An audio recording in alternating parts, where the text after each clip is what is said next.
Praise the Lord. Hallelujah. Whenever we say hallelujah, it means God is here. Hallelujah. God is here. The presence of God is here.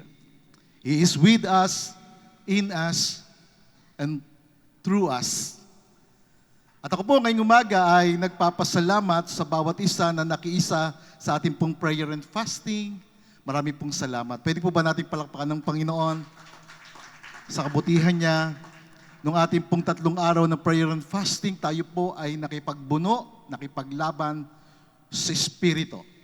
Because the Bible says in Ephesians chapter 6 verse 12, tayo po ay nakikipaglaban hindi sa tao, hindi sa laman at dugo, kundi sa mga pamunuan, sa mga kapangyarihan, sa mga masasamang espiritu sa kaitaasan at umaatake sa ating buhay. We battle not against flesh and blood, but against principalities, powers, rulers of darkness, and wicked spirits. At napakaganda nung araw na yon na talagang we felt the presence of the Lord. We experienced the presence of God. Ako naranasan ko yung yakap ng Panginoon. Naranasan ko yung tinatawag na the presence of God is with us, is here. Hallelujah. God is here. At dun po sa spiritual warfare, isang bagay na naging maliwanag, we need to put on the whole armor of God. Suot po natin araw-araw yung kasuotan ng Diyos. Sabi na Ephesians chapter 6, verse 13 to 18. Ano po? At ang pinakamahalaga doon sa kasuotan na yon ay yung belt of truth. Geared yourself with truth. In Ephesians chapter 6, verse 14. Geared yourself with truth. In other words, the word geared, it means to tighten the truth into your life. Tighten the truth. Higpitan mo yung katotohanan sa iyong buhay. Maging mahigpit ang kapit mo, ang pamumuhay mo sa katotohanan ng salita ng Diyos. Sapagat lahat ng kasuotan, yung katuwiran, yung panyapak ng kapayapaan, mawawala ito. Hindi ito magiging effective kung wala yung katotohanan sa ating buhay. And we need to tighten ourselves in holding the word of truth. Maging malalim po tayo sa katotohanan ng salita ng Diyos. Amen? Maging totoo po ang salita ng Diyos sa ating buhay. Magkaroon ito ng tawag na application. Magkaroon ito ng effectivity. Magkaroon ito ng kapangyarihan sa ating buhay. This is not just a word. This is the word of God. Panghawakan natin, maging matibay tayo, maging malalim tayo sa katotohanan ng mga salita ng Diyos na atin itong ipamuhay sa ating buhay. Kasi po, ang Kristiyanong pamumuhay ay hindi lamang po pagsunod kay Kristo. Ito po ay pakikisama. Ito po ay pakikisa sa ating Panginoong Hesus. It's about being joined to Him and becoming one with Christ in His Spirit. Kaya yung theme po natin for this month of July, it's about being one with Christ. Maging kaisa tayo ni Kristo. Si Jesus ang daan ng buhay at ng katotohanan. Yung dinaanan ng Panginoong Hesus, yun ang maging daan natin. Si Jesus ang maging daan natin. Si Jesus yung maging buhay natin. Si Jesus yung maging katotohanan sa ating buhay.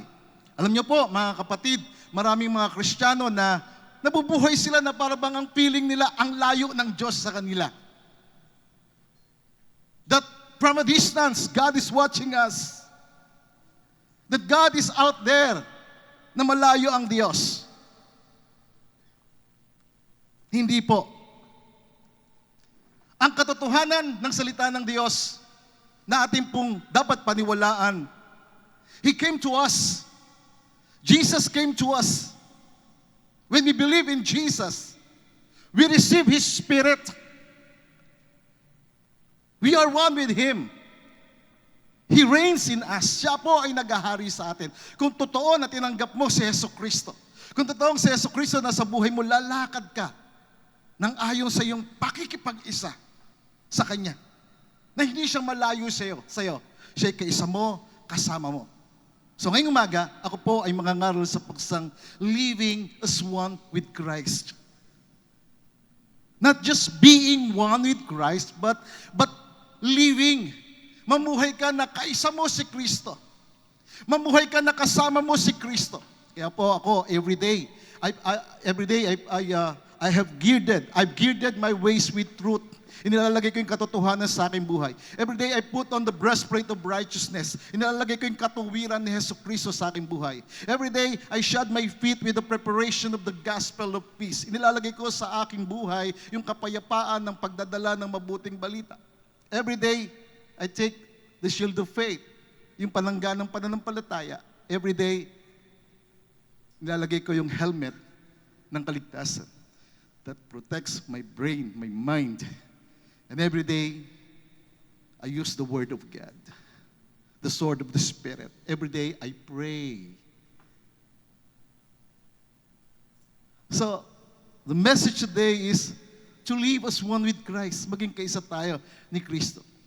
You see, to live as one with Christ means to live in a deep, personal, spiritual union with Jesus Christ. Yung pong pagiging kaisa ni Kristo ay pamumuhay ng isang malalim, personal, at matibay na ugnayan kay Hesus Kristo. Na kung saan yung identity ni Jesus, yung purpose ni Jesus, yung buhay ni Jesus, ay nakikita sa iyo. That everything in your life is all about Jesus Christ. All rooted in Christ.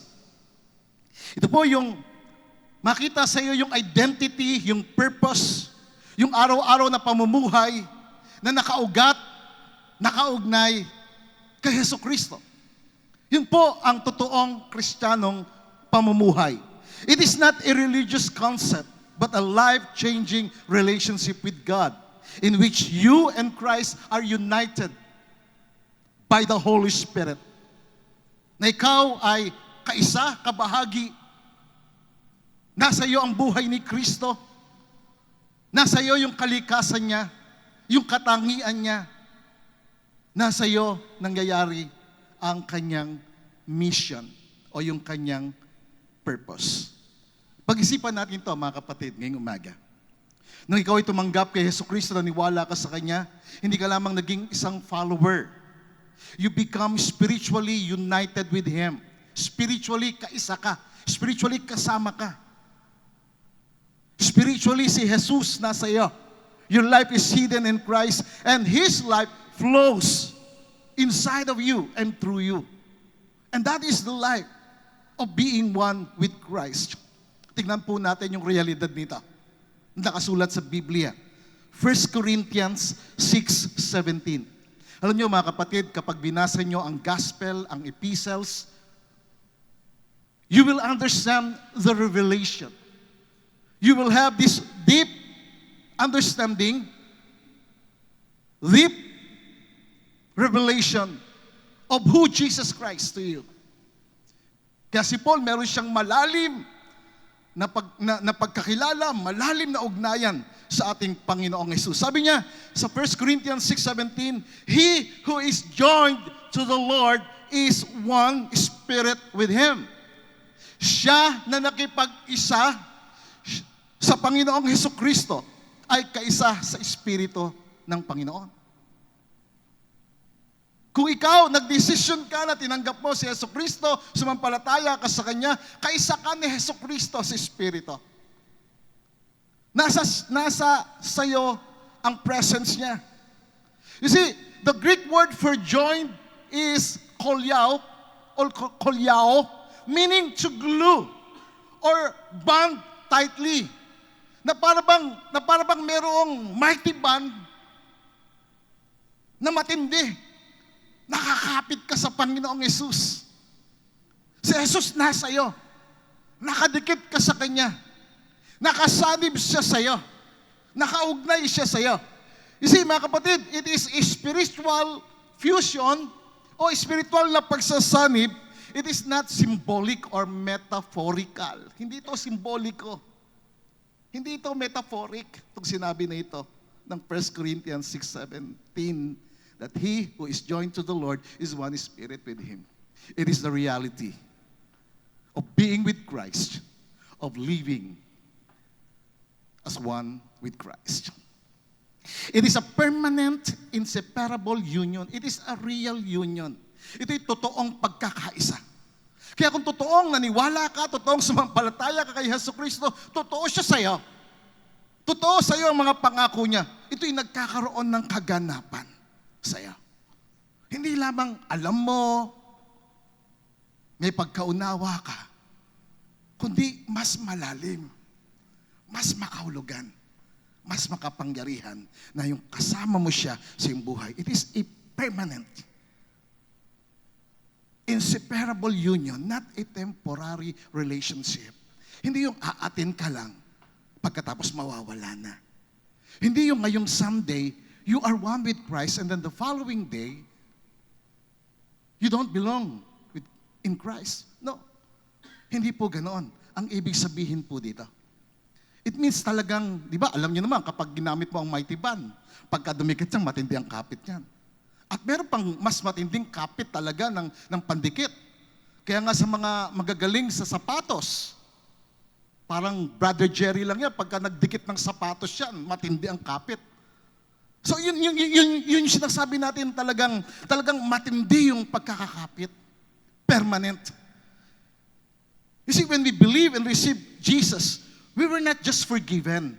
We were made one in spirit with Him.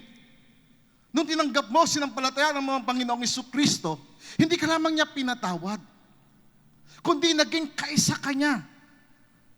So ngayong umaga, titingnan natin yung epekto nito. Titingnan natin yung kahalagahan nito sa iyong buhay. Na ang pakikinggan mo ngayong umaga, hindi lamang basta salita na marinig mo ngayon pagkatapos mamaya mawala na. I want you to have this readiness in your mind. And I pray to God through the power of the Holy Spirit that this message will be truly meaningful and made a deep impact into your life about your relationship with the Lord. So tingnan natin yung implication nito, yung kahalagahan, yung kahulugan ng pagiging kaisa ni Kristo sa ating buhay. The implications, yung epekto nito. Ano epekto nito? Bakit kailangan natin itong malaman? Ano yung kahalagahan nito? Ano yung kahulugan nito? The implications of being one with Christ is first, when you join yourself to Christ, to Him, you share in His identity. Take note of this. We share in His identity. Naging kabahagi tayo o nakibahagi tayo sa Kanyang identity, sa Kanyang pagkakakilanlan. Kaya nga tinawag ang mga alagad na Kristiyano kasi nakita si Kristo sa kanila. Sa pananalita nila, sa pamumuhay nila, nakita si Kristo sa kanila. At tandaan natin ngayong umaga, mga kapatid, si Jesucristo, siya lamang ang nag-iisang anak ng Diyos na buhay. Siya lamang. For God so loved the world that He gave His only begotten Son. Si Jesucristo lamang ang nag-iisang anak ng Diyos. Ang nag-iisang anak ng Diyos ay nagkatawang tao upang ang mga anak ng tao ay maging mga anak ng Diyos. Amen? In John chapter 1 verse 12, but as many as did receive and welcome Him, ang sino man na tumanggap at inanyayahan siya, He gave the authority sa kanila. That authority is power, privilege, right. Ang sino mang tumanggap kay Jesucristo ay binigyan ng kapangyarihan, ng karangalan, at ng karapatan na maging mga anak ng Diyos. So nung ikaw ay sumampalataya kay Jesucristo, binigyan ka ng Diyos ng kapangyarihan. Binigyan ka niya ng karangalan na maging kaisa, maging ma-identify ka kay Jesucristo, maging anak ka ng Diyos. Ito ay yung mga taong sumampalataya, nagtiwala sa kanyang pangalan. Binigyan ka ng karangalan. Ako dati walang karangalan. Ako dati walang identity. And today, I am identified with Jesus. And I declare it. I am with Jesus, and Jesus is in me. I am a son of God. Naging anak ako ng Diyos. That's why tell me who you are, and I will tell you what you can do. Pag alam mo, anak ka ng Diyos, alam mo, meron kang kapangyarihan. Alam mo na meron kang karangalan. Alam mo na meron kang karapatan. Sa lahat ng pagpapala, sa lahat ng biyaya ng Diyos, may karapatan ka sa kagalingan. May karapatan ka sa mapayapang buhay. May karapatan ka sa pinagpalang buhay. Amen. Purihin ang Panginoon. Tandaan natin ito, mga kapatid. Bilang mga anak ng Diyos, you carry the identity of Christ. Dala-dala mo ang pagkakakilanlan kay Kristo wherever you go. And take note of this, Christianity is not behavior modification. Christianity is identity manifestation.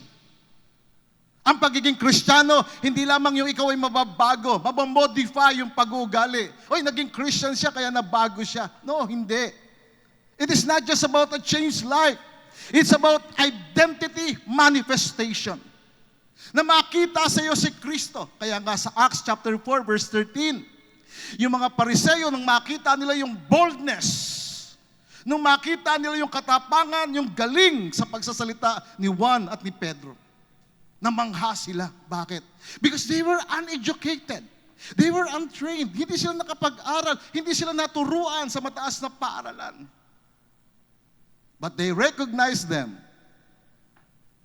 as having been with Jesus Christ. They recognized them as being with Jesus. Na-identify sila na kasama nila ang Panginoong Hesukristo. Mga kapatid, we believe in this manifestation of this identity manifestation that we belong to God and we are one with Christ. That identification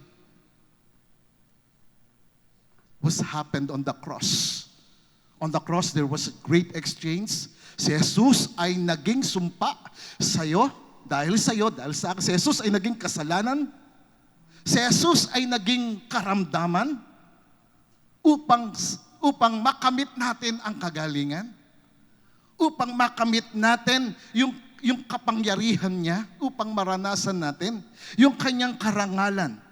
There was a great exchange on the cross of Calvary, on the finished work of Jesus, for us to be led, guided, empowered by the Holy Spirit.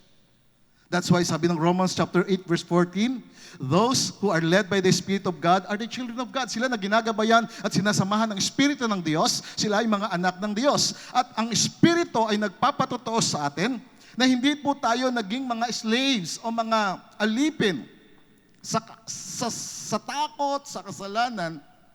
Rather, the Spirit you receive brought about your adoption to sonship. Yung Espiritu na tinanggap natin ay nagbibigay sa atin ng pagkakakilanlan, ng identity, ng ating identification that we are children, sons, and daughters of God. That's why we cry, we pray, Abba, Father. He is our Father. Kung wala kang literal na tatay dito sa mundong ito, meron kang tatay sa langit. The Spirit Himself testifies with our spirit that we are God's children. This is our identity. We share in Christ's identity. Nakikibahagi tayo, nakikisa tayo doon sa pagkakakilanlan kay Kristo.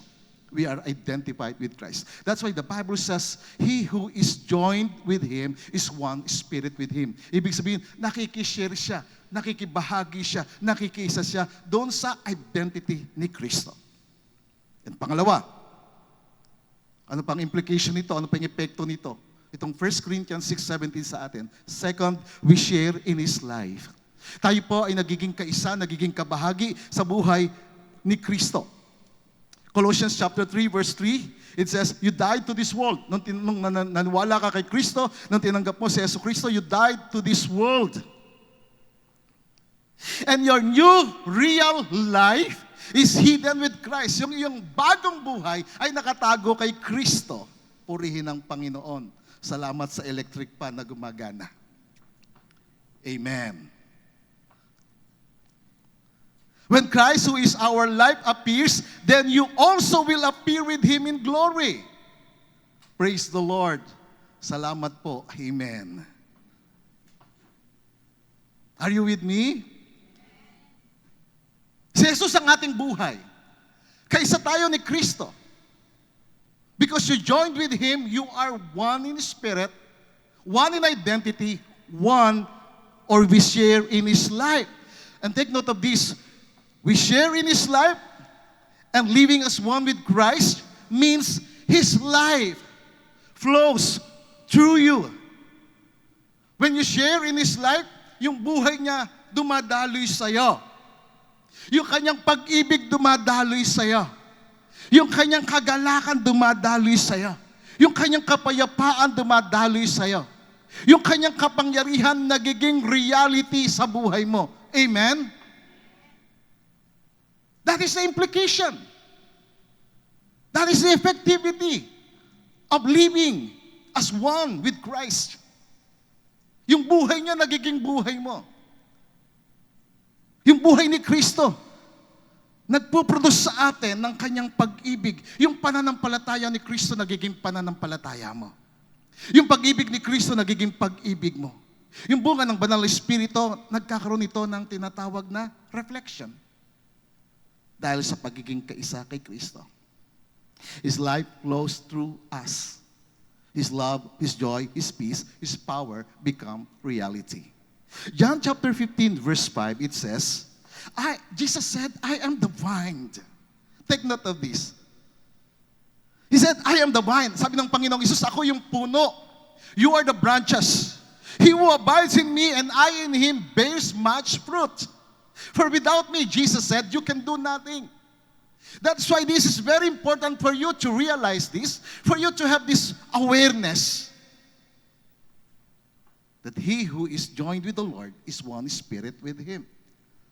Siya yung puno, tayo yung sanga. Hindi tayo maaring mag-produce ng buhay, ng paglago, maliban na nakakapit tayo sa puno.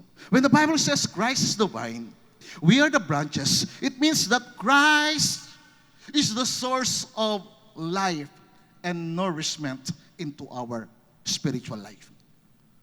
Si Jesus yung source ng buhay. Si Jesus yung nagbibigay sa iyo ng vitality. Si Kristo nagbibigay sa iyo ng kalakasan. Si Kristo nagbibigay sa iyo ng kagalingan. Kaya I challenge everyone to make it reality. Magkaroon ka ng malalim na pagkaunawa dito. Na kung totoo ka sumasampalataya sa Kanya. Si Jesus naging sakit, naging karamdaman siya upang yung kanyang kagalingan maging kagalingan mo. Maging totoo to sa atin. Sabi ng Panginoon, ako ang puno. Sabi niya, ako ang puno. Kayo'y mga sanga. At ang bawat isang sanga na nagbubunga, kaya siya nagbubunga, kasi kumukuha siya ng source of nourishment, ng vitality, ng dagta, dumadaloy sa kanya mula sa Panginoon, at ito'y nagbibigay ng bunga. Sabi ni Jesus, kung hiwalay kayo sa akin, wala kayong magagawa.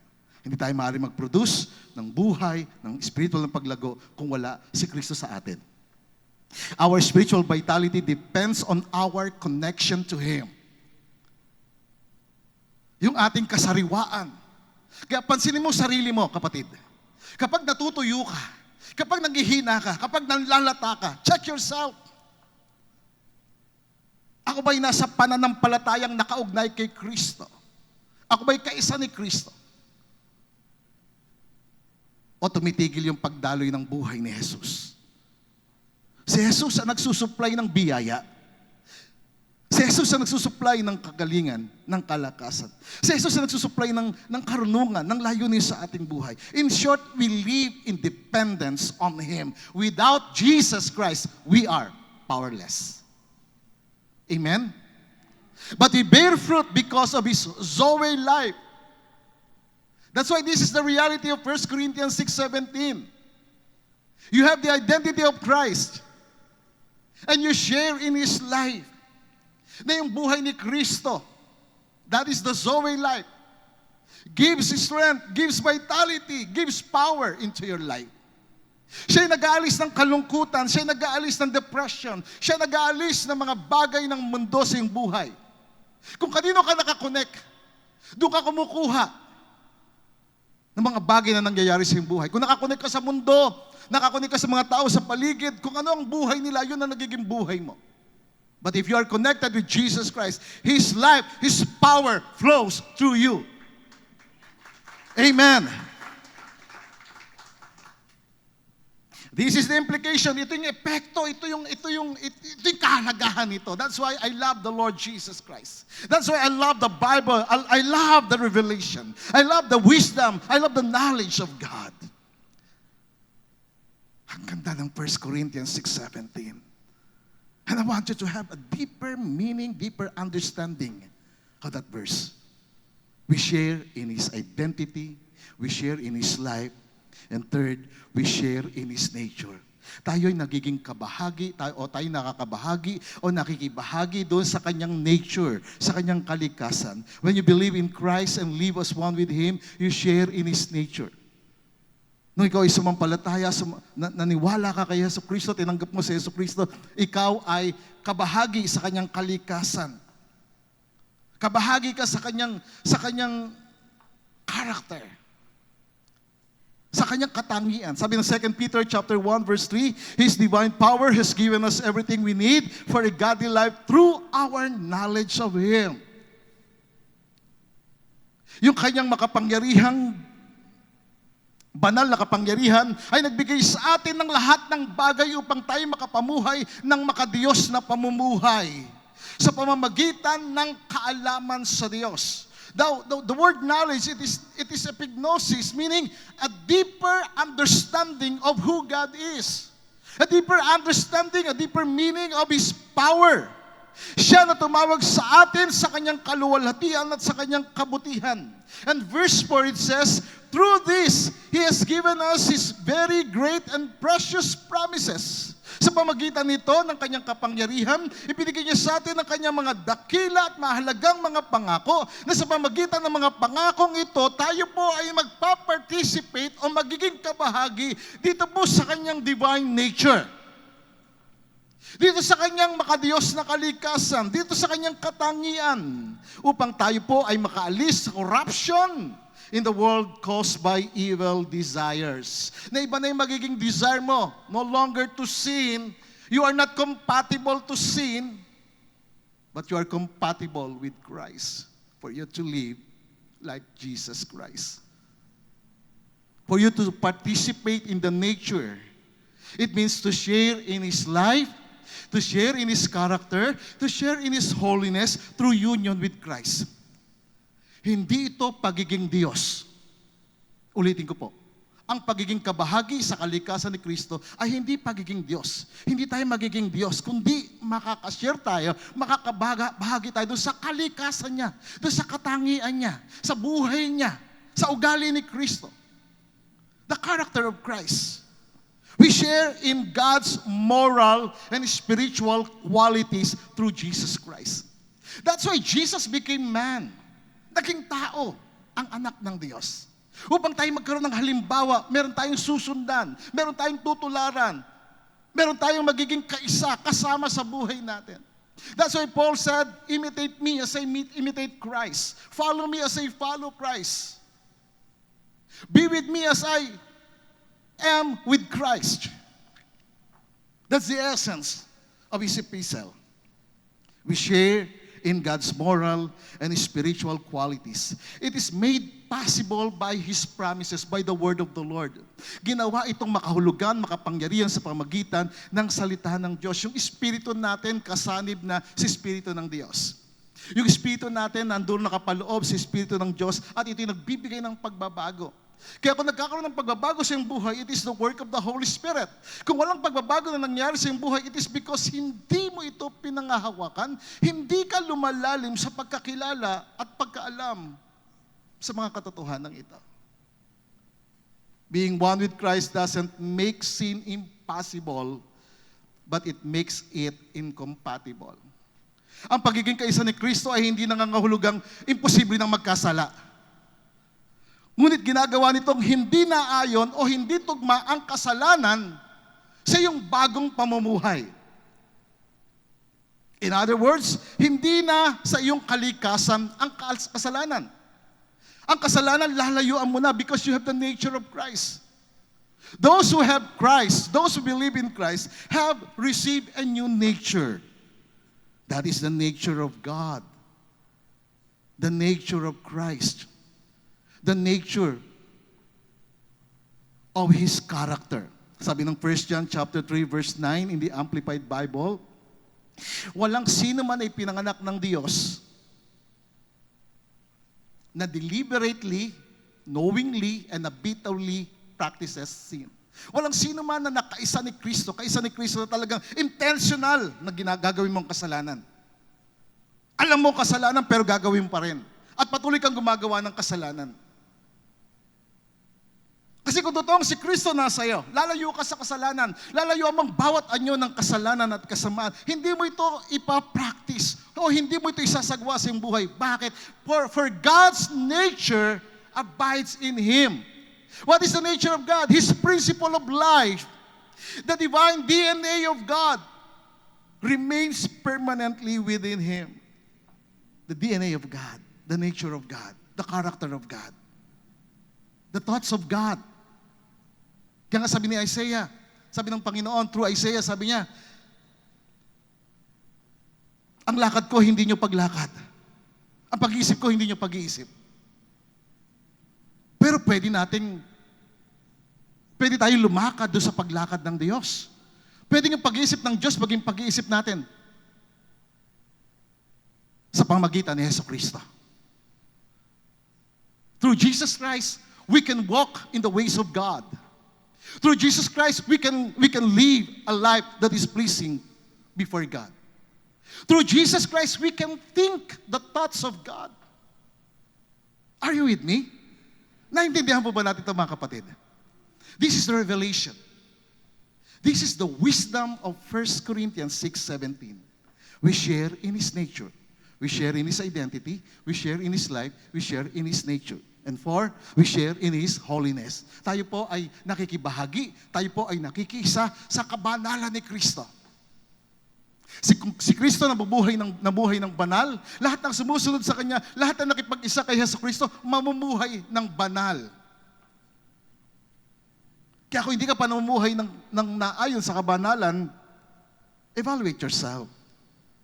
God's holiness refers to His absolute purity, righteousness, and moral perfection. Itong kabanalan ng Diyos, ito yung absolute purity. Malinis na kaisipan.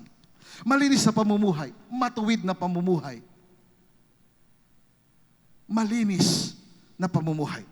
To share in His holiness means that we are being shaped into His character, set apart from sin, and increasingly walking in purity, love, and truth. So yung pakikibahagi sa kabanalan ng Panginoong Jesucristo, tayo po ay sinishape, tayo po ay hinuhubog, ayon sa Kanyang character, ayon sa Kanyang attitude, na tayo po ay nahiwalay o hiniwalay mula sa kasalanan, at tayo po ay lumalago sa paglakad, sa pamumuhay, sa kalinisan, sa pag-ibig, sa katotohanan. Hindi natin sinusubukan na maging banal, o maging matuwid, o maging makapangyarihan. Ito'y binigay sa atin ng Panginoon. Amen? Tandaan natin ang Diablo mandaraya. Nung tinukso niya si Adam and Eve, sinabi niya kay Eve, pag kinain mo yung bunga na mabuti, ng pagkakilala mabuti at masama, magiging katulad ka ng Diyos. At nung nakita ito ni Eve, kumain siya. At nung kinain niya, walang nangyari. Pero yung bunga na yon, inabot niya kay Adan, at nung kinain ito ni Adan, then everything changes. They fall into sin. Nahulog sila sa kasalanan. But in reality, before the fall, bago sila mahulog sa kasalanan. They were created in the image of God. Remember in Genesis 1:26, God said, "Let us make man in our image." Ibig sabihin, in His likeness. Ang tao lamang ang nilikha ayon sa wangis ng Diyos. Sa katotohanan ng wangis ng Diyos. Sa karangalan ng wangis ng Diyos. Sa kabanalan, sa katuwiran. Pero ito ay nawala. That's why Jesus came. Amen? Dumating si Hesus Kristo. At si Hesus Kristo yung ikalawang Adan na ating susundan. At dahil kay Hesus Kristo, meron tayong kapangyarihan na mamuhay ng mayroong kabanalan at katuwiran. Amen? 1 Corinthians chapter 1, verse 30, "It is from Him that you are in Christ Jesus, who became to us wisdom." Mula sa Diyos Ama, na ikaw ngayon ay na kay Kristo Jesus. Na si Kristo Jesus, ang Panginoong Jesus, siya yung iyong naging karunungan mula sa Diyos. Na nire-reveal niya sa iyo yung plano ng kaligtasan. Si Yesu Kristo yung naging katuwiran natin. Making us acceptable to God. Tayo po'y naging katanggap-tanggap sa Diyos ngayon dahil sa pamagitan ni Yesu Kristo. When Jesus shed His blood on the cross of Calvary, we became righteous because we believe in Christ. Naging matuwid tayo. Hindi natin sinusubukan maging matuwid. Ang katuwiran nasa atin na. Ang nature nasa atin na. Kaya ang diablo mandaraya siya. Dadayain ka niya, guguluhin ka niya, ilalayo ka niya sa katotohanan ng salita ng Diyos. Ilalayo ka niya doon sa reflection. That's why the more we behold Christ, the more we are being transformed into the same image. The more we look to Jesus, the more His reflection manifests in our lives. It's not just about righteousness and wisdom. It is also sanctification, making us holy and setting us apart for God. Jesus became our sanctification. He is our holiness. Siya yung ating kabanalan upang tayo po ay maihiwalay para sa Diyos. Siya yung ating katubusan. Siya yung nag-provide ng ransom para sa penalty ng ating mga kasalanan.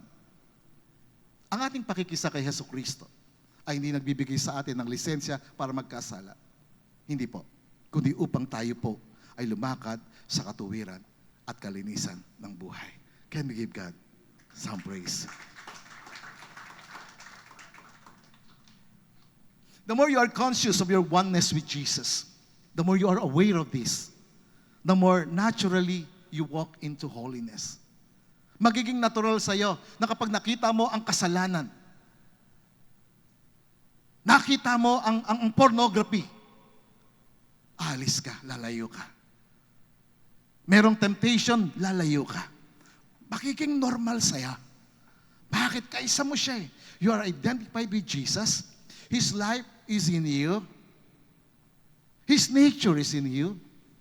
And we share in His holiness. That's why 1 Peter chapter 1, verse 15 to 16 says, "But like the Holy One who called you, be holy yourselves in all your conduct." Kumbaga, ang banal tumawag sa iyo, tinawag ka ng banal na Diyos, maging banal ka sa lahat ng aspeto ng iyong pamumuhay, ng kaisipan, ng pananalita, ng pamumuhay. Be set apart from the world by your godly character and moral courage. Maging hiwalay ka sa gawa ng mundo. Hindi tayo taga-mundo. Huwag tayo makiayon sa mundo. Kundi magbago tayo ng ating pag-iisip upang malaman natin kung ano yung ganap, kaaya-aya at perpektong kalooban ng Diyos. Be set apart from the world by your godly character and moral courage. Because it is written, you shall be holy. You shall be holy, set apart, God said, for I am holy. Amen. God knows you. God knows everything about you. Alam niya ang ginagawa mo, saan ka man naroroon. And if we have this understanding of 1 Corinthians 6:17, kaisa tayo ni Kristo. Sa identity, we share in His life, in His nature, in His holiness. And fifth, we share in His authority. We share in His authority. To share in His authority means to be entrusted by the Lord with the right and power to represent Him on earth, overcoming darkness, enforcing His victory, and advancing His kingdom in His name. Ang pagiging kabahagi sa authority ni Jesucristo ay pagiging katiwala, pinagkatiwalaan Kanya ng karapatan, ng kapangyarihan, ng kapamahalaan, laban sa lahat ng anyo ng kadiliman at kasamaan. To enforce His victory, ipatupad mo sa iyong buhay ang isang matagumpay na pamumuhay.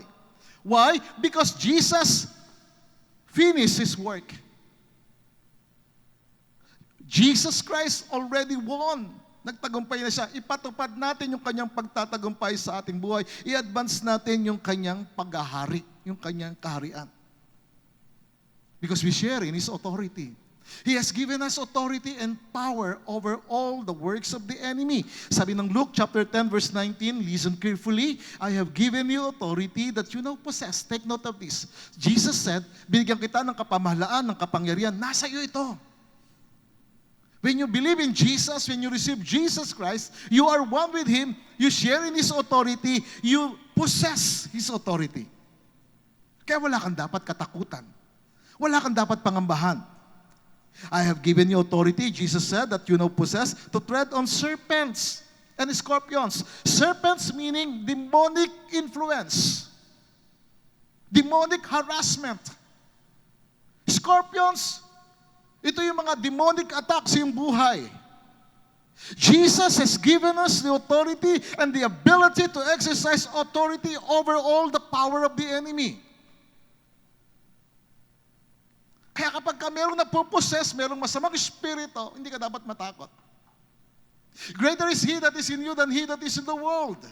You have this power, you have this authority that Jesus has given you. We share in His authority. He has given us that ability. We are not begging for this authority, for this power. We are declaring and enforcing the authority of heaven on earth. We must declare, we must enforce the authority of heaven in our lives. That's why whenever we pray, Our Father who art in heaven, hallowed be your name, your kingdom come. When the kingdom of God come, there is power. Your will be done on us, in our family, in this church, as it is in heaven. In heaven, God is in authority. God rules. In the second heaven, nandoon yung mga demonic principalities. But the Bible says, God raised us up in Ephesians chapter 2 verse 6. God raised up us together with Him, together with Jesus Christ, and made us sit down together, giving us joint seating with Him. Si Jesucristo ay nasa kanang bahagi ng Ama. Nakaupo siya sa kanang bahagi ng Ama. And the Bible says tayo rin ay Kanyang binuhay. This is not a symbolic thing or metaphoric.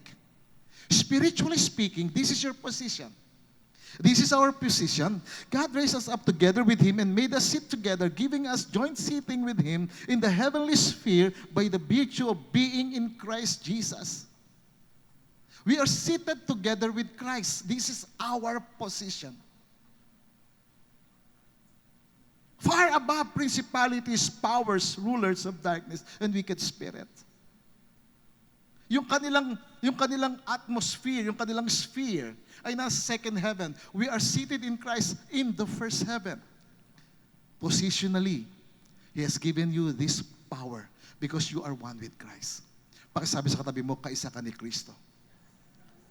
Kaisa ka ni Kristo sa identity, sa kanyang buhay, sa kanyang nature, sa kanyang kalikasan, sa kanyang kabanalan, sa kanyang kapangyarihan. As one with Christ, we can speak, we can pray, we can act in His authority because we are aligned with His Word and His Spirit. Kaya napakahalaga nito. Very powerful. To tighten yourself into the Word of truth. Higpitan mo ang ang iyong pagkaunawa, higpitan mo ang iyong sarili na nakakapit sa salita ng Diyos, na nakaugnay sa salita ng Diyos, na nakaugat sa salita ng Diyos, sa katotohanan ng mga salita ng Diyos.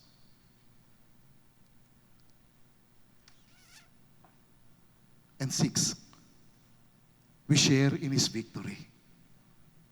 Another implication, another effect, we share in His victory. Tayo po ay nakakabahagi o nakikibahagi sa Kanyang pagtatagumpay. To share in His victory means that we participate and benefit from the complete triumph of Jesus Christ over sin, death, powers of darkness, and worldly system.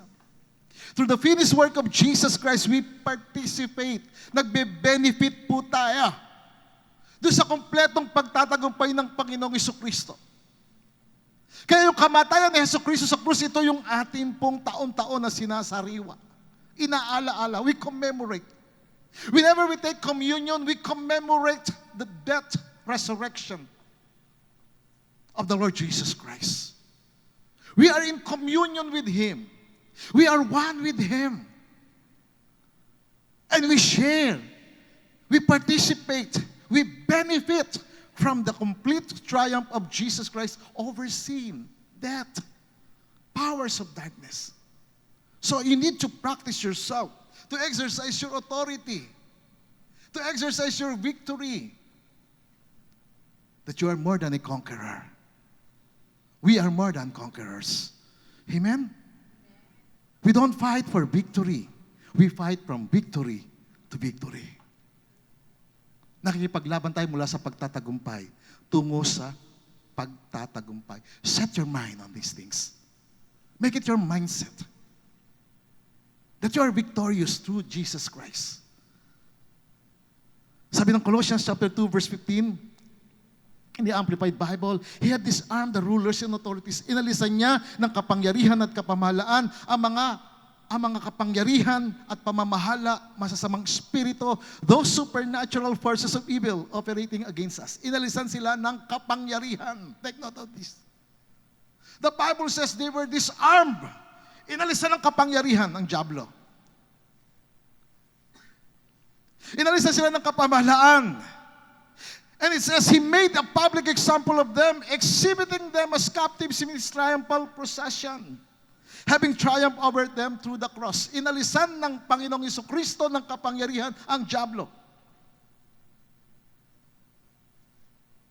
Wala siyang kapangyarihan laban sa iyo. Magtatanong ka, Pastor, bakit ang iba mukhang depressed? Bakit ang iba punong-puno ng sakit? Bakit ang iba, Pastor, punong-puno ng kahirapan ng buhay? Alam niyo dahilan kung bakit? Dalawa. First is deception.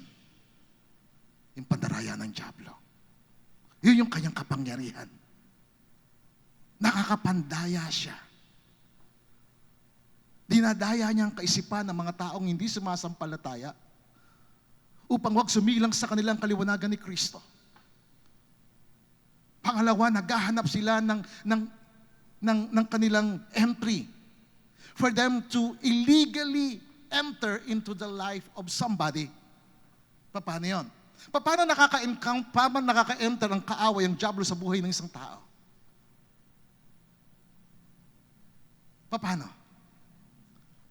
nagkakaroon ng langaw? May basura. Paano nakakapasok ang daga? May dinadaanan na lungga. Paano nakakapasok ang sakit at karamdaman, ang sumpa sa buhay ng isang tao? Dahil sa kasalanan. Kaya may mga taong hirap na hirap ang buhay dahil sa kasalanan. Ang kasalanan ang nagpapahirap sa buhay ng tao. At kapag ang kasalanan nananaig sa'yo, wala sa'yo si Kristo. Kaya sabi sa communion kanina, ang sinumang palayain ng anak ay magiging anak ganap na malaya. Pag pinalaya ka ni Jesucristo, magiging ganap na malaya ka. Kailangan mo lang makipag-isa kay Kristo. Kailangan mo lamang na ang isip ni Kristo maging isip mo. Kailangan mo lamang na yung confidence ni Kristo maging confidence mo. Kailangan mo lang yung buhay ni Kristo maging buhay mo. He is our identity. He is our life. He is our nature. Jesus is our holiness. Jesus Christ is our victory. He is all with us. That's why Jesus came. He came to us. Taking examples. That's why I challenge everyone to read the gospel. Basahin nyo ng... Pastor, nabasa ko na yun. Hindi, basahin mo pa uli. Para tumanggap ka ng karunungan, tumanggap ka ng kapahayagan. Kasi the more na nagiging kaisa mo si Kristo, the more na siya nagre-reflect sa'yo, nakikita sa'yo ang kanyang kalikasan, ang kanyang katangian. That's why 1 Corinthians chapter 15 verse 57, it says, basahin natin ng malakas para naman makapagsalita kayo, hindi lang kayo nakatingin sa akin. Ready, go! But thanks,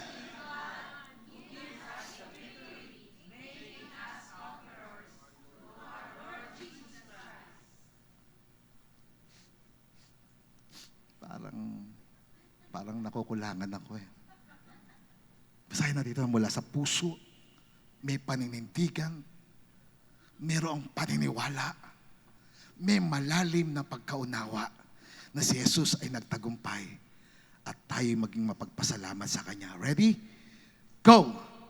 But thanks be to God who gives us the victory, making us conquerors through our Lord Jesus Christ. Amen! Hallelujah! God is here. He is here. He wants to strengthen you, to build you up, for you to be a man of God, a woman of God, having the wisdom of Christ, having the knowledge of God, having a deep understanding of your relationship with Jesus Christ. This is it, mga kapatid. Kung nagtagumpay si Yesu Kristo, kasama ka, kaisa ka sa pagtatagumpay. Bakit may pagkatalo? Bakit may pagkabigo? Kasi may kakulangan sa buhay natin. Hindi nagpapatuloy. Pakisabi sa katabi mo, kapatid. Sige, sabihin mo sa kanya, kapatid. Maging consistent ka. Yan ang sabi ni Ate Flor. No? Maging consistent. Pag naniwala ka kay Jesus, maging consistent ka. Tuloy-tuloy. Huwag kang titigil. Sapagkat ang buhay ay tuloy.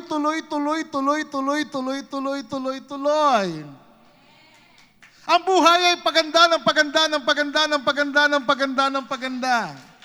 Ang buhay ay punong-puno ng pagtatagumpay.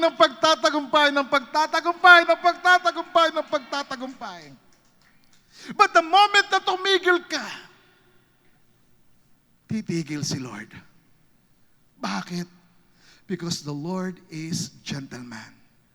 Igagalang niya yung decision mo. Pero i-rebuke ka niya. Sasawayin ka niya. Bakit? Kasi hindi niya nais na tumitigil ka. Remember yung 2 Kings, merong nanay, may utang sila. At ibabayad na doon sa kanilang pinagkakautangan yung kanyang anak. Sa panahon na yan, pag maraming may utang, wala kang pambayad, ang anak mo ipambabayad. Baon na baon sila sa utang. Lumapit sila doon sa man of God, sa prophet. Sabi nila kay Propeta Elijah, sabi nila, kukunin yung anak ko, ipambabayad sa pinagkakautangan ko. Ano po ang dapat namin gawin? Sabi sa kanya ng propeta, ano meron ka sa bahay ninyo? Sabi niya, meron lang po kaming lalagyan. Meron silang maliit na lalagyan ng langis. Sabi sa kanila ng lingkod ng Diyos, manghiram kayo sa mga kapitbahay niyo ng maraming lalagyan. Maraming lalagyan. Utusan mong anak mo, kumuha ng maraming lalagyan. At ang anak niya, kumuha ng maraming lalagyan sa mga kapitbahay, ng hiram ng lalagyan. At yung kanilang lalagyan, yung container nila, container na lalagyan na puno ng langis. At sabi nung nanay sa kanyang anak, manghiram ka pa anak. Ay yung anak tumigil. Ma, pagod na ako. Ma, tama na, dami ng langis. Nung hindi na po nakahiram, tumigil na yung anak, tigil na yung pagdaloy ng langis. Sabi ng lingkod ng Diyos, yung natitira na yung langis na yan ang ibenta niya. At naging kabuhayan nila. Pero tumigil yung pagpapala. Bakit? Tumigil yung anak. Sabihin mo sa katabi mo, huwag kang tumigil kahit anong mangyari. Huwag kang tumigil sa pagpapasalamat sa Diyos. Huwag kang tumigil sa pagsisimba. Huwag kang tumigil sa pagbabasa ng Biblia. Huwag kang tumigil sa pagme-meditate ng salita ng Diyos. Huwag kang tumigil sa pagsamba sa Diyos. Hindi yung nagkapera na, nawala na. Tandaan nyo, lahat ng bagay sa mundong ito nauubos. Pero kapag na kay Lord ka, walang pagkaubos, ang pagpapala, patuloy na dumadaloy ang kanyang biyaya. Kaya ako minsan ang pagkakamalang mayaman. Sabi ko, mukha lang akong may dating. Hindi ako mayaman. Kasi lumaki kami sa hirap. Hindi kami kumakain sa gabi. Kasi walang pagkain. Natutunan ko ang sumampalataya sa Diyos. Kaya sa akin, napakahalaga yung pananampalataya sa Diyos. Napakahalaga sa akin, talagang maliwanag sa akin yung araw na tinanggap ko si Yeso Kristo. Maliwanag sa akin yan. Yung araw na yon, Miyerkules, alas 7 ng gabi, July 7, 1986, when I received Jesus Christ as my Lord and Savior. Since then, binago niya ang aking buhay. Kaya nung Monday, I celebrated my 39th year in the Lord. It's all the goodness of God. Kaya ang paglilingkod sa Diyos, hindi yung, kilala ko na siya, sapat na. Nagbabasa ako ng Biblia, sapat na. Hindi. Mga kapatid, sa Panginoon, ang buhay dapat tuloy-tuloy. Tuloy-tuloy ang pagpapala. Huwag kang tumigil. Kahit na magkapera ka, yumaman ka, umangat ka, huwag kang tumigil. Kahit na makaisweldo mo o anumang kabuhayan mo, pagpalain ng Panginoon, huwag kang tumigil. Patuloy ka na maglingkod sa Panginoon sapagkat ang pagpapala ng Diyos hindi tumitigil, hindi nawawala sa taong patuloy na sumasampalataya sa Kanya. Thanks be to God who gives us the victory. Pasalamat tayo sa Panginoon. Nagbigay sa atin ng pagtatagumpay. Making us conquerors. Kaya tayo po, ang buhay natin araw-araw digmaan. He makes us conquerors. Hindi tayo talunan. Hindi tayo dapat maging bigo. Hindi dahil nag-apply ka ng trabaho, hindi ka natanggap, tapos na. Hindi. Apply ka pa ng apply. Hanggang sa ibigay ng Panginoon sa iyo yung nararapat na trabaho para sa iyo. Pag nag-fail ka sa business, huwag kang tumigil. Mag-start ka na naman uli. Tingnan nyo lahat ng mga matagumpay. Bakit sila matagumpay? Nagsimula sila sa kahirapan ng buhay. Hindi sila tumigil. Nagpatuloy sila hanggang sa naging matatag ang buhay nila. Lalong-lalo na mga lingkod ng Panginoon. Huwag tayong tumigil. That is the essence, the implication of 1 Corinthians 6:17. And 7, we share in His mission. We're here to share not just the identity, not just the life, not just the nature, not just the holiness, not just the victory, but the mission of the Lord Jesus Christ. We're here to implement, we're here to execute, we're here to enforce the mission of Jesus Christ because He has given us the authority. We share in His authority. To share in His mission means that through our union with Christ, we participate in the purpose and work of Jesus Christ on earth to seek and save the lost. Si Jesus, yun yung purpose niya, yun yung mission niya. Hanapin at iligtas yung mga nawawala. To make disciples, to advance God's kingdom and to reveal the love and glory of God to the world. That is the mission of Jesus Christ. Hanapin at iligtas sa mga nawala. Gawin silang alagad, gawin silang follower, gawin silang tagasunod ng Panginoon. I-advance natin yung paghahari ng Diyos. I-reveal natin, ihayag natin yung pag-ibig ng Diyos. Jesus came to bring the truth of the gospel of the kingdom of God through salvation, healing, and deliverance. Yun ang purpose ni Jesus. That's why He came. Nung siya'y dumating, ang purpose niya magligtas. Nung siya'y mamamatay na lamang, ang purpose niya ay magligtas. Kaya magnanakaw na nasa kanan niya, sabi ng magnanakaw, Panginoon, he said the word Lord, meaning he believed on Jesus. He said, Lord, remember me when you come into your paradise. And Jesus said to him, today, you will be with me in paradise. Sinama siya sa paraiso. Bakit? Yun ang purpose ni Lord. Ang purpose ni Lord, dali ng lahat ng tao sa paraiso. Lahat ng sumasampalataya. Ang purpose ni Lord, iligtas ang tao. That's why I serve Him. I love Him. Because He saved me. He changed me. And I'm here preaching His word. He works with those who are one with Him to continue His mission in the world. That's why Jesus said, go and make disciples of all the nations. Jesus said in John chapter 20, verse 21, as the Father sent me, I also send you.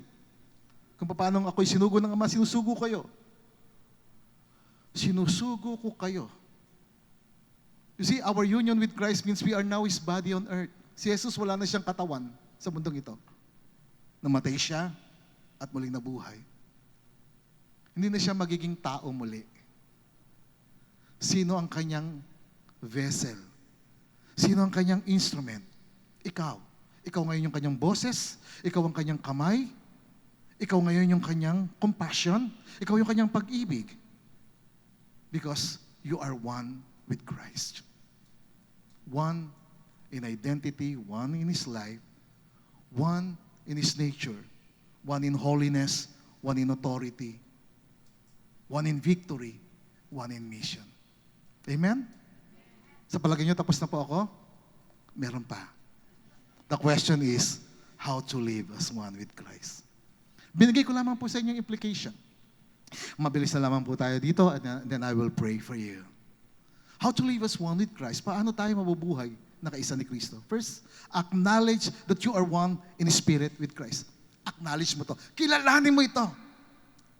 You must have this full awareness of this. To acknowledge means that you are one with Christ means to fully recognize, believe, and live in the reality that your spirit is inseparably united with Christ's Spirit, sharing in His identity, life, nature, holiness, authority, victory, and His mission. Acknowledge that every day. For you to live as one with Christ, i-acknowledge mo ito. Think about it. Be conscious of it. It is both a truth to accept and to live out this kind of life. It is a conscious acknowledgement and agreement of the truth of 1 Corinthians 6:17. But he who is joined to the Lord is one spirit with Him. Acknowledge that. Be conscious of that. Kaya nga yung isang tao na nakipag-isa doon sa prostitute, kaisa niya yung prostitute. Yung babae na nakipag-isa sa kanyang asawang lalaki, they are no longer two but one. Tayo nakipag-isa kay Kristo, tayo po ay magiging kaisa ni Kristo. No longer two but one. He who is joined to the Lord is one spirit with Him. You must be consistent to think about this, to acknowledge this, to speak this. I am one with Christ. Consistently declare this by faith. I am one with Christ. His life is in me. His mind is in me. His victory is mine. Acknowledge that every day. Set your mind on those things. On that thing. Acknowledge. Second, align yourself to be one with Christ. Align yourself. Meaning, to align yourself to be one with Christ means to intentionally bring your entire being. Intentionally bring your entire being, your mind, your heart, your will into agreement with the reality that you are united with Christ. Kaya kapag babasahin mo yung epistles, tingnan mo si Pablo. Si Pablo, pag nagsalita, Si Kristo ang lumalabas sa bibig niya. Pag nag-isip siya, utak ni Kristo, isip ni Kristo. Yung kanyang pamumuhay na gaya ng kay Kristo. Bakit? Kasi intentional siya. Totally aligned siya kay Kristo. To be always in agreement with the reality of His unity with Christ. Mga kapatid, it must be our daily decision to live out our spiritual union with Him. In our thoughts, in our desires, in our choices, in our lifestyle, in our purpose, in our will, in agreement with the truth that you are one with Christ. It's about being in the spiritual environment, being in the atmosphere of the presence of God. Ito yun eh. Sanayin natin ang sarili natin dito eh. That you acknowledge that you are one with Christ, align yourself. Sanayin mo yung sarili mo sa ganitong klase ng pamumuhay. Because 1 Corinthians 6:17, the Living Bible says, if you give yourself to the Lord, you and Christ are joined together as one person. Kung binigay mo yung sarili mo sa Panginoon, ikaw at ang Panginoong Jesucristo, isang persona na. Yung isip mo, isip ni Kristo. Yung pananalita mo, pananalita ni Kristo. Yung pamumuhay mo, pamumuhay ni Kristo. Si Kristo ang nakikita sa'yo. Amen? Kaya hindi boring ang langit na magkakamukha tayo kay Kristo. Pero magkakaiba yung ating of course mukha, pero yung ugali, yung pag-ibig, yung pagmamahal, yung kapayapaan ay katulad ng kay Kristo. And third, abide in Christ daily. Kapatid, manatili tayo kay Kristo araw-araw. Hindi lamang puro Sunday or every Sunday. Abide in Christ daily. To abide in Christ daily means to remain aware, to stay spiritually connected to Christ, trust Him completely, obey His word, live by His strength, and keep your heart in constant fellowship with Him. It is a daily lifestyle of intimacy, surrender, and faithfulness to Him. Maging intimate tayo sa Kanya. Maging malalim at makahulugan ang ating relasyon kay Jesucristo. Manatili tayo sa Kanya. Siya yung vine, tayo yung sanga. John 15 verse 5 said, he who abides in me and I in him, take note of the word I, Jesus said, I in him bears much fruit. Siya na nanatili sa akin, ako sa kanya, nagbubunga. At ang pagbubungang ito, spiritual fruitfulness. The fruit of the Holy Spirit, love, joy, peace, patience, kindness, goodness, gentleness, faithfulness, and self-control. Another fruit is souls. Mga tao na maliligtas dahil nakita nila si Kristo sa iyo. Living as one with Christ is an abiding consciousness and ongoing awareness. Fruitfulness flows from abiding, not striving. Hindi ka naghihirap, you just abide. Amen? Kapag ito ang pamumuhay natin, matagumpay ang pamumuhay. Pinagpala ang pamumuhay. Amen? Palakpakan natin ang Panginoon. Thank you, Lord.